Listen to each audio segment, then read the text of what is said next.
Sa kulungan ng bagsak ngayon ng isang Rank 1 Regional Most Wanted Person na may patong-patong na kaso sa operasyon ng San Luis Municipal Police Station. Yan ang tinutukan ni Patrolman Joshua Cruz. Ito ng mga tauhan ng San Luis Municipal Police Station, katuwang ang Regional Intelligence Unit 4A at Batangas Maritime Police Station. Ang kinilalang rank number 1 Regional Most Wanted Person sa Barangay Banoyo, San Luis, Batangas. Ang akusado ay kinilala na si alias Charlie, 48 taong gulang, may asawa at residente ng Taal, Batangas.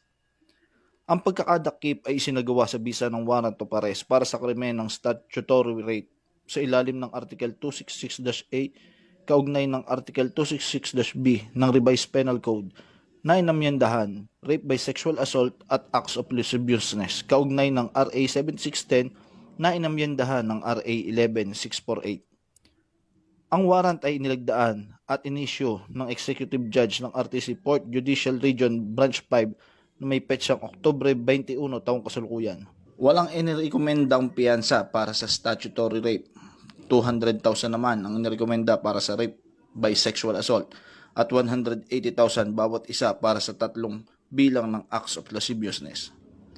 Ang nasabing akusado ay kasalukuyang nasa ilalim ng protective custody ng San Luis Municipal Police Station.